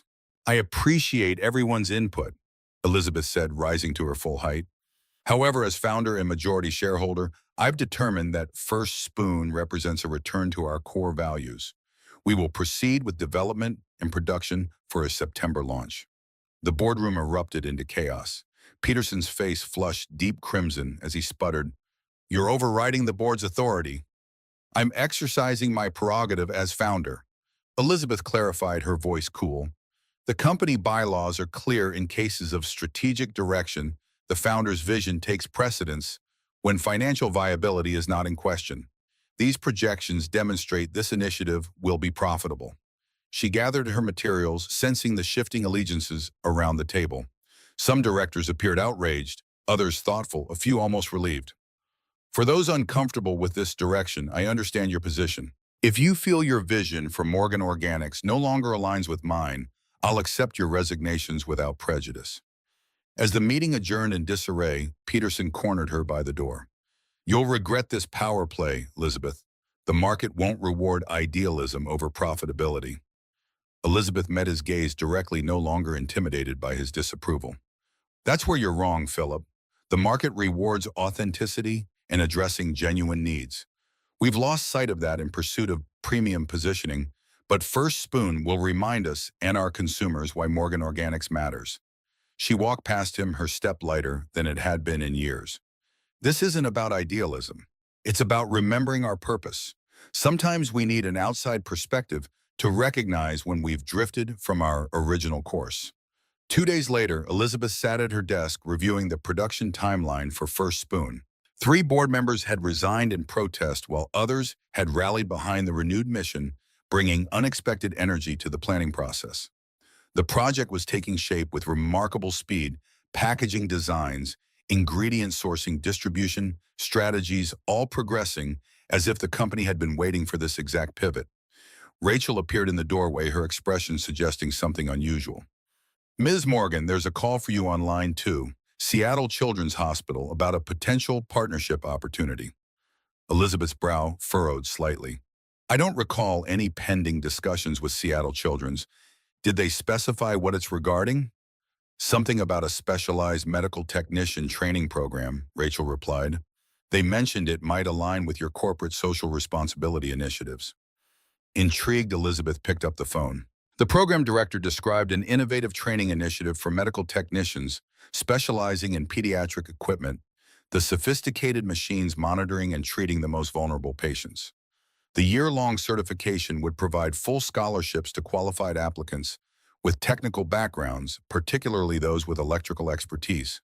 We're reaching out to corporate partners who might help identify suitable candidates, the director explained, people with technical aptitude who also demonstrate compassion and reliability qualities essential when working with the equipment that children's lives depend upon. As the conversation continued, Elizabeth found her thoughts turning inexorably to James. His electrical expertise, meticulous attention to detail, and profound empathy made him an ideal candidate. More significantly, she recalled his mention of a long-abandoned interest in healthcare, interrupted by the practical demands of supporting his family. I may know someone perfect for your program, Elizabeth heard herself saying. A single father with exceptional electrical skills and a natural affinity for caregiving. After arranging to receive the program details, Elizabeth sat motionless, contemplating what she just set in motion. The opportunity could transform James's professional trajectory and financial security. For Sophie, it would mean stability and pride in her father's accomplishments. It would also mean a year in saddle 3,000 miles from Boston, from the life they had begun building together. From her, the realization of how deeply that separation would affect her landed with physical force. In just 2 months, James and Sophie had woven themselves into the fabric of her existence, their absence now unimaginable. Weekend museum visits, weeknight dinners with Sophie, chattering about school, quiet conversations with James that often stretched until midnight, all had become essential anchors in Elizabeth's formerly work-centric life. Yet withholding this opportunity for selfish reasons would betray everything she was coming to understand about genuine care, that it sought the other's highest good, not merely one's own comfort. Elizabeth reached for her phone, then hesitated. This wasn't news to deliver via text.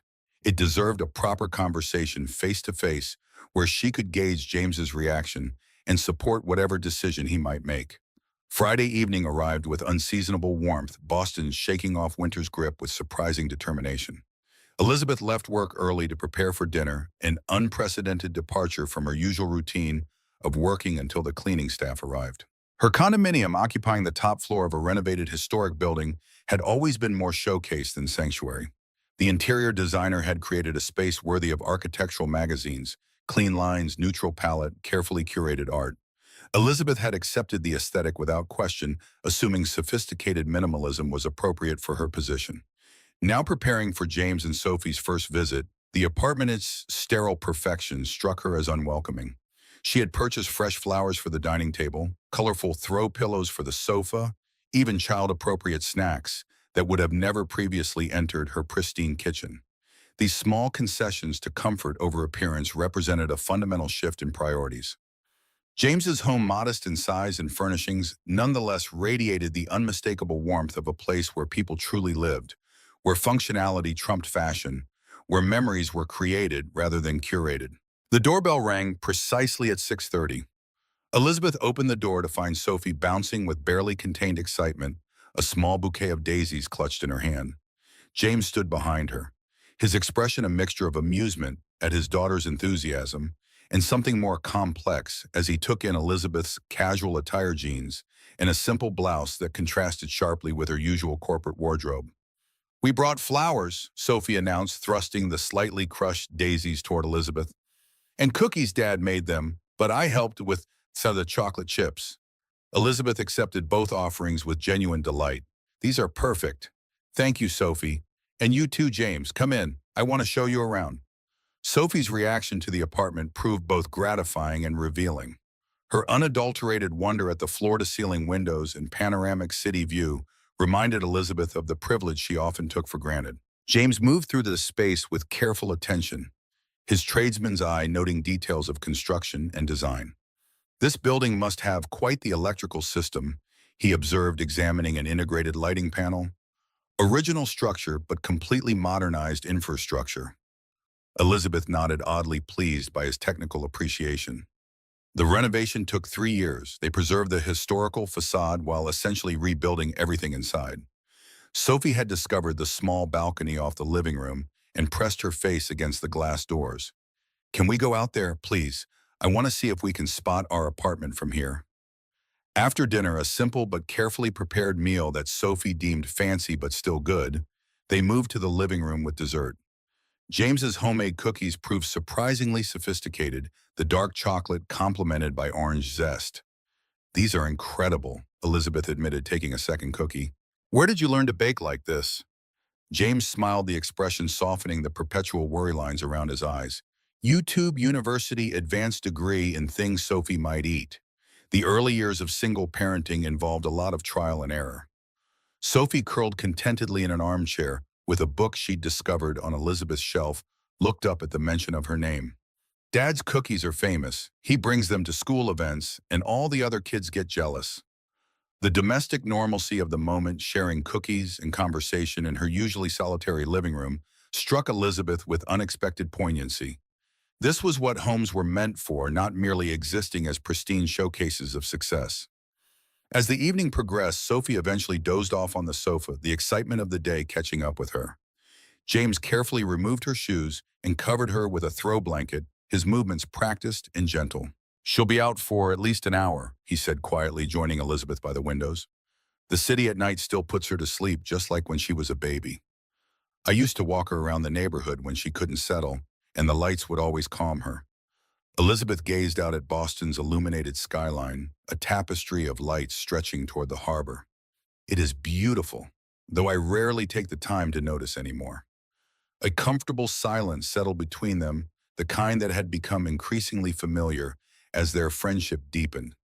Elizabeth found herself studying James's reflection in the window, the strong profile, the slightly too long hair that curled at his collar, the hands that created both electrical connections and chocolate chip cookies with equal care. "There's something I need to tell you," she began, turning to face him directly. "An opportunity has come up that I think you should consider." James's expression shifted, curiosity replacing relaxation. "What kind of opportunity?"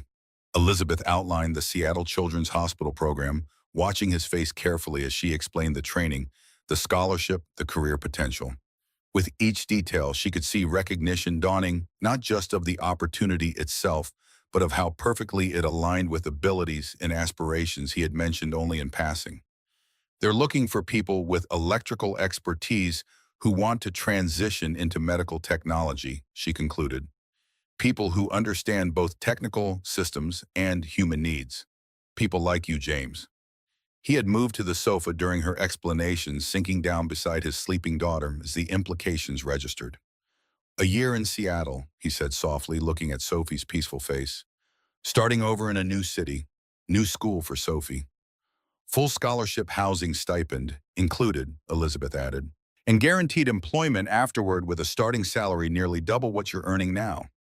James ran a hand through his hair, a gesture she'd come to recognize as signaling internal conflict. "It sounds incredible. Almost too perfect, honestly. How did you even hear about this?" "They called yesterday looking for corporate partners to identify candidates. Your name was the first that came to mind." He looked up sharply, a question forming in his eyes. "You recommended me?" "Without asking first." Elizabeth shook her head quickly. "I only mentioned I might know someone suitable. They'll send application materials, but the decision is entirely yours. I wouldn't presume to make it for you." James nodded, his expression softening. "I appreciate that, and I appreciate you thinking of me for something like this." He glanced at Sophie, his voice dropping further. "It would mean a better future for her, the kind of stability I've been working toward for years." The unspoken question hung between them. What about the connections forming here in Boston? What about the delicate, unnamed thing growing between James and Elizabeth?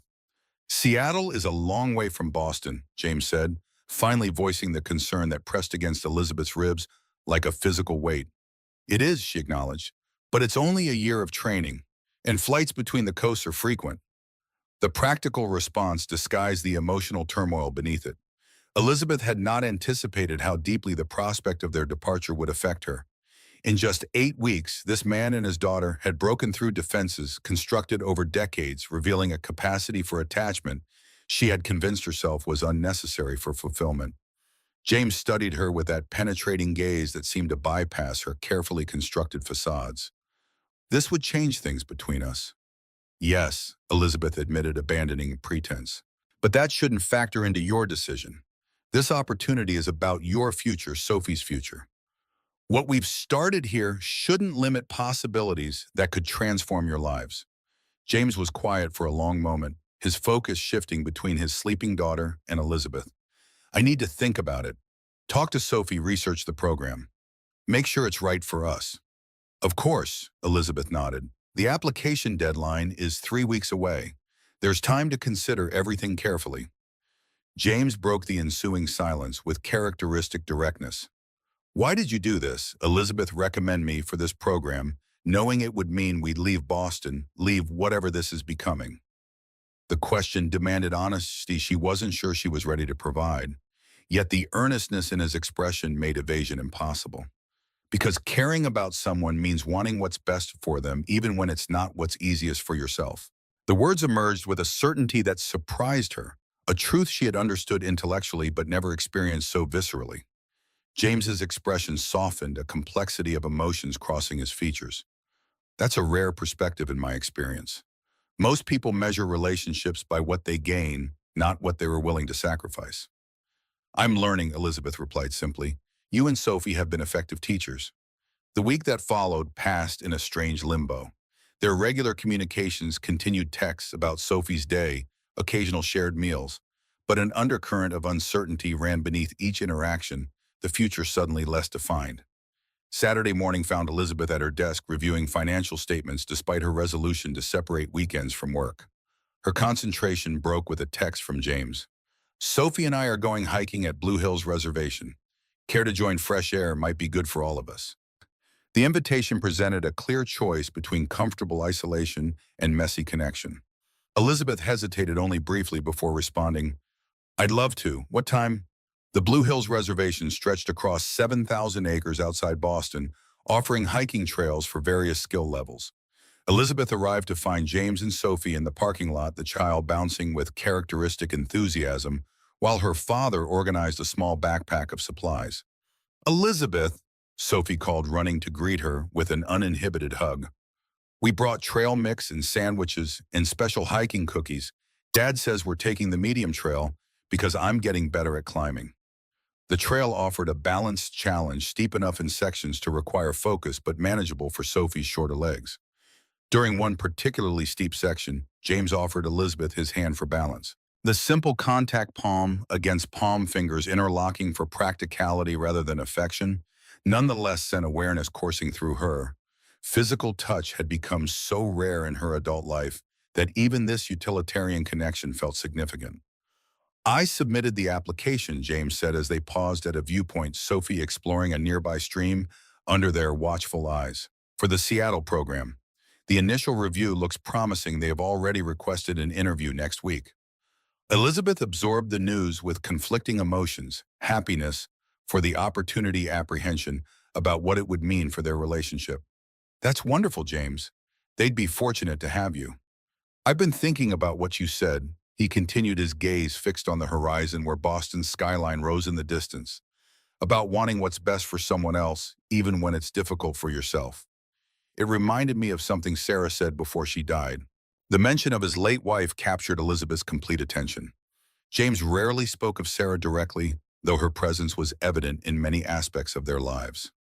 She made me promise to keep living, not just surviving, James continued, his voice softening with memory, to show Sophie that grief doesn't have to be the end of joy. At the time, I nodded and agreed, but inside I thought it was impossible. How could there be real joy after losing her? Elizabeth remained silent, recognizing the significance of this confidence. These past few months, getting to know you, watching Sophie connect with you, it's the first time since Sarah died that I've felt fully alive again. Not just going through motions, but actually experiencing life. James turned to face her directly. That's what makes this decision so complicated. Seattle offers security and opportunity, but Boston now holds something just as valuable. The naked honesty in his expression demanded equal vulnerability in return. When you and Sophie came into my life, I didn't realize how empty it had become. All this success, this position I've worked toward for years, it means nothing without someone to share it with. Before Elizabeth could say more, Sophie came bounding back, wet shoes and a triumphant expression suggesting successful stream exploration. Dad, Elizabeth, I found a salamander. It was orange with black spots and super tiny. As they continued their hike reaching the summit, where Boston spread beneath them like a miniature model, Elizabeth found her thoughts clarifying with the expanded perspective. That evening, after Sophie had gone to bed, James and Elizabeth sat on his small apartment balcony, mugs of tea warming their hands against the night chill. "You should take the Seattle position," Elizabeth said, forcing the words past the tightness in her throat. "It's everything you have worked toward, the security and opportunity Sophie deserves." James set down his mug, turning to face her directly. "And us, this connection we've built, will remain important regardless of geography. What we've started here isn't dependent on proximity." "That's a convenient sentiment," James observed, a rare edge entering his voice. "But reality is messier. Long-distance relationships are difficult under ideal circumstances.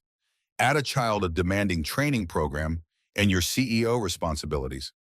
"I'm not suggesting it would be easy," Elizabeth interrupted.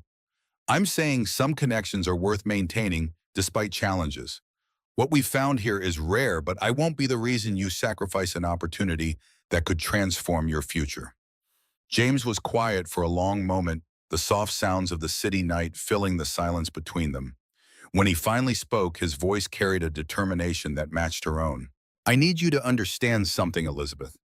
I've spent 5 years making every decision based solely on what's best for Sophie, her needs, her future, her happiness. It's been my guiding principle through the hardest period of my life." He leaned forward slightly, his expression intensifying. "But I'm beginning to understand that being a good father also means showing my daughter how to live fully, how to take risks for connection, how to value relationship alongside security. If I teach her that love and closeness are secondary to practical considerations, what am I really giving her?" The word love landed between them, neither acknowledged nor retracted. Elizabeth felt her carefully constructed arguments faltering in the face of his sincerity. "The Seattle program is an incredible opportunity," James continued, "one I'm honored to be considered for. But there are medical technician programs in Boston too, perhaps not as prestigious or comprehensive, but viable paths to the same destination. What isn't replaceable is what's happening here between us, between you and Sophie." Elizabeth found herself momentarily speechless. "Are you saying you might decline the Seattle position?" "I'm saying I need to consider all factors, not just financial and professional ones," James replied. "And I'm asking you to be honest about what you want, not just what you think is best for me." The request pierced through layers of self-protection Elizabeth had maintained for years, the habit of deflecting personal desire in favor of practical consideration. "I want you to stay," she admitted, the simple truth both frightening and liberating. "I want to continue building whatever this is between us, to keep being part of Sophie's life, to see where this connection might lead without 3,000 miles complicating it. But I'm afraid my wanting might influence you toward a choice that limits your potential." James reached across the space between them, taking her hand in his. The contact, deliberate this time, carried a significance that accelerated her pulse. "What if staying isn't limiting potential, but recognizing it in a different form?" he asked softly. "What if the potential between us is just as valuable than any professional opportunity?" Before Elizabeth could respond, James's phone rang the screen, illuminating with an unfamiliar Seattle area code. The call confirmed what they'd anticipated. James had made it to the final selection round. The program wanted him in Seattle for an in-person interview the following week. "Would you consider coming with us?" James asked after ending the call. "Not for the interview itself, but to explore Seattle, to see if it's somewhere you could imagine visiting frequently if I accept the position." The invitation represented a level of integration Elizabeth hadn't anticipated, not just maintaining connection across distance, but actively participating in decisions that would shape their future. "I have board meetings Monday and Tuesday," she began, "but I could fly out Tuesday evening, join you for the second half of the visit." The plan took shape rapidly. James and Sophie would depart Sunday, Elizabeth would join them Tuesday, and together they would explore what a Seattle-based future might entail. Tuesday evening found Elizabeth boarding a flight to Seattle, her mind divided between the corporate upheaval she'd initiated and the personal uncertainty awaiting her across the country. 3 board members had resigned following her decision about First Spoon, while others had rallied behind the renewed mission with unexpected enthusiasm. The flight attendant offered champagne as Elizabeth settled into her first-class seat, a luxury she had once accepted without thought, but now viewed through a lens altered by her relationship with James and Sophie. How many First Spoon meals could be produced for the price of this premium cabin ticket? How many families like the Carters could provide better nutrition with more affordable options? Seattle greeted her with uncharacteristic sunshine. James waited at the airport gate, his familiar figure creating an island of recognition in the sea of strangers. "Where's Sophie?" Elizabeth asked as they embraced. "Back at the hall with Sarah, my interview mentor," James explained, taking Elizabeth's carry-on despite her protests. "They hit it off immediately. Sarah worked with my late wife at Boston General before relocating here." The mention of this connection, another woman who shared history with James's family, triggered an unexpected twinge of jealousy. The emotion was so unfamiliar that she nearly missed his next words. "The interview went well, better than well, actually. They've offered me the position." Elizabeth stopped walking, absorbing the finality of this development. "Already?" James nodded, his expression a complex mixture of pride and uncertainty. "Apparently my background was exactly what they were looking for. The program director said my references were extraordinarily compelling." "That's wonderful," she said, meaning it despite her conflicted feelings. "Have you decided?" "They've given me until Friday. Sarah's been showing us potential neighborhood schools for Sophie. The housing stipend would cover a small apartment near the hospital, and the starting salary after completion would be nearly double what I make now." The practical benefits were undeniable, yet something in James's tone suggested hesitation, considerations beyond logistics and finances. "And how does Sophie feel about it?" Elizabeth asked as they reached the rental car. James's expression softened. "Mixed. She's excited about the aquarium and the Space Needle, but worried about leaving her friends, her school." He paused. "And you? She's been asking if you could visit every weekend, not understanding the distance involved." The innocent question revealed the child's attachment. "And what did you tell her?" "The truth," James replied. "That we're still figuring things out, that relationships sometimes have to adapt to circumstances, but that people who care about each other find ways to stay connected." The hotel James had selected was modest but comfortable, located within walking distance of Seattle Children's Hospital. As they entered the lobby, Sophie spotted them, immediately breaking away from a conversation with an elegant woman Elizabeth assumed was Sarah. "Elizabeth," Sophie called, rushing toward them with unrestrained enthusiasm. "You're here. Now you can see the fish with us tomorrow. There's an octopus that changes colors, and sharks and sea otters that hold hands when they sleep, so they don't float away from each other." Elizabeth knelt to embrace the child, Sophie's boundless excitement temporarily eclipsing the complications of adult decision-making. "I can't wait to see everything." James made introductions to Sarah, a poised woman in her 40s, with intelligent eyes and a warm smile. "Sarah was my wife's colleague at Boston General," he explained. "She's been our unofficial welcome committee." "James speaks very highly of you," Sarah offered, extending her hand to Elizabeth. "It's lovely to finally meet the CEO who's been featuring prominently in Sophie's stories." The following 2 days unfolded in a strange limbo of tourist activities and practical reconnaissance. They visited Seattle's famous attractions and explored neighborhoods near the hospital, touring apartments within the housing stipends range, and schools that might suit Sophie's academic needs. Elizabeth found herself assessing each location, not just for its suitability for James and Sophie, but for its visitor accommodation, proximity to hotels, ease of weekend access. On their final evening, with Sophie sleeping soundly in the adjoining hotel room, James and Elizabeth stood on the small balcony overlooking Seattle's illuminated skyline. The Space Needle glowed against the night sky, its distinctive silhouette representing both opportunity and separation. "I have to give them my decision tomorrow," James said, breaking a comfortable silence, "before we fly back to Boston." "Have you decided?" Elizabeth asked, her throat unexpectedly tight. James turned to face her, his expression more vulnerable than she had ever seen it. That depends in part on you. On me, Elizabeth repeated, genuinely surprised. What's best for us includes considering the relationships that matter, he explained, his voice low but intense. This connection between us, between you and Sophie, it's become significant enough that geographic separation would affect all of us.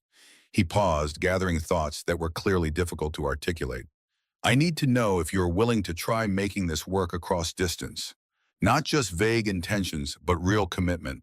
Because if you're not, if the complications seem too daunting, that factors into my decision differently than if you're all in. The directness of the question demanded equal honesty in response. Elizabeth took a deep breath, organizing thoughts that had been forming throughout their Seattle exploration. When I recommended you for this program, I did it because the opportunity aligned perfectly with your skills and aspirations. I believed it could transform your career trajectory and financial security. She paused, meeting his gaze directly. But I'd be lying if I said I hadn't been reconsidering the wisdom of my own selflessness since arriving here. The reality of your life unfolding 3,000 miles away is considerably more difficult than the theoretical nobility of wanting what's best for you, regardless of personal cost. James remained silent, allowing her to continue without interruption. The truth is, I don't want you to leave Boston, Elizabeth admitted, the words emerging with surprising ease. These past months with you and Sophie have been the most authentic, connected period of my adult life. The thought of returning to my previous existence, all work and achievement, with no genuine connection, is unbearable now that I've experienced the alternative. She moved closer, eliminating the careful distance they had maintained throughout their friendship. But I also know that asking you to decline this opportunity would be selfish. So yes, I'm willing to try making this work across distance. Weekend visits, video calls, school vacations, whatever it takes to maintain what we've found while allowing you to pursue this path. James studied her expression, searching for certainty behind the words.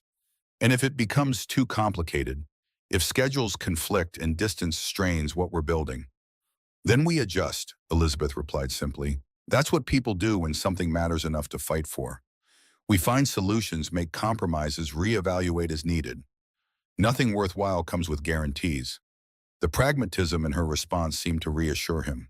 James nodded slowly, decision crystallizing in his expression. I spoke with Sarah yesterday about medical technician programs in Boston, he said, watching Elizabeth carefully.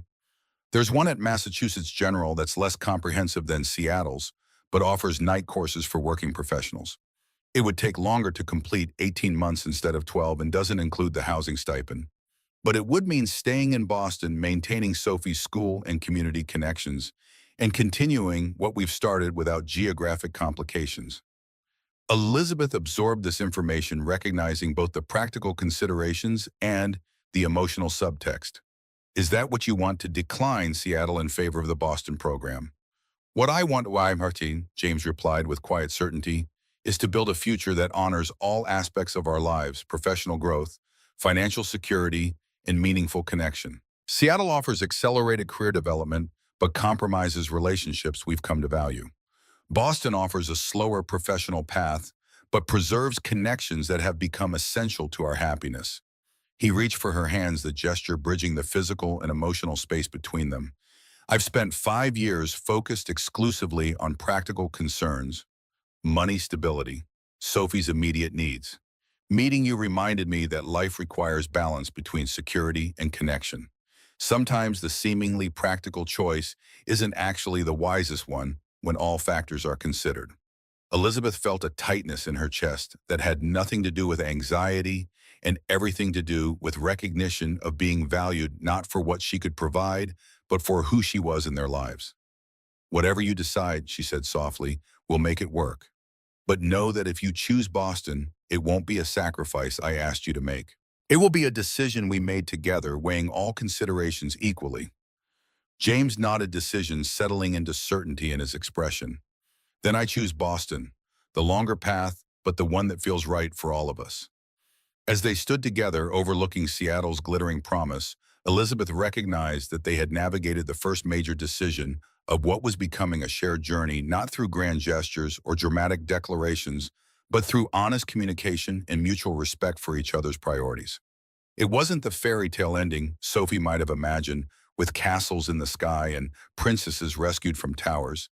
It was something far more valuable, a genuine partnership forming between two people who had learned through different paths that life's greatest achievements weren't measured in titles or bank accounts, but in connections that made each day worth rising to meet. 3 months later, on a warm summer evening, Elizabeth stood in her kitchen, now their kitchen, watching James help Sophie with her homework at the dining table. The apartment had transformed its pristine surfaces, now bearing evidence of actual living. Sophie's artwork magnetized to the refrigerator, James's toolbox tucked beside the pantry, children's books mingling with business journals on the shelves. The First Spoon product line was entering final production, its packaging featuring a silhouette inspired by Sophie's original drawing, a woman and child surrounded by imagery of nourishment and care. The market research had proven prescient. Pre-orders exceeded projections by nearly 30%. James had begun his evening classes at Massachusetts General 2 nights a week, coming home with the focused excitement of someone reclaiming a long-deferred dream.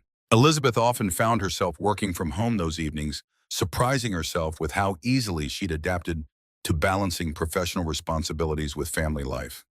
Family. The word had appeared in her thoughts before she'd consciously acknowledged its significance. But watching James and Sophie now, she recognized the truth of it, not through traditional definitions or legal structures, but through the daily choice to show up, to care, to build something durable from the chance encounter that had changed everything. "Dad says dinner's ready in 10 minutes, Sophie announced, appearing at Elizabeth's elbow. "He wants to know if you finished that important email yet." Elizabeth smiled, setting aside her tablet. "Just finished. Tell him perfect timing." As Sophie skipped back to relay the message, Elizabeth thought about the board meeting earlier that day. Peterson had returned somewhat chastened after watching First Spoon exceed every projection.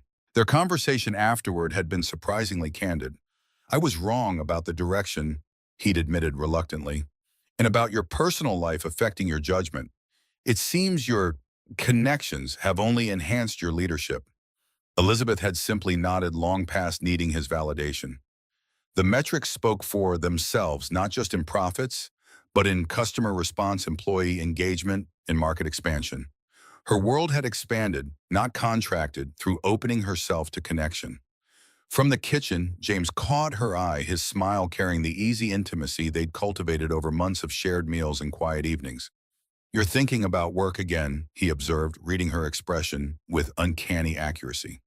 "Actually," Elizabeth replied, moving to join them at the table, "I was thinking about beginnings, how sometimes the most important ones don't announce themselves. They just happen on ordinary evenings when we're busy making other plans." James's expression softened with understanding. "Like someone buying dinner for a stranger." Elizabeth nodded, taking the plate he offered. "Or a little girl asking if you're her dad's girlfriend." Sophie looked up from her homework, grinning with 8-year-old satisfaction. "I knew it. Mr. Mike owes me $1. He said it would take a year, but I said you were smart people who wouldn't waste time." James and Elizabeth exchanged glances, suppressing laughter at the child's assessment. In that shared moment of amusement, Elizabeth felt the full circle of their journey, from a restaurant table where loneliness had briefly connected with loneliness, to this home they were building together, not from obligation or necessity, but from the daily choice to show up, to care, to believe that something better might be waiting.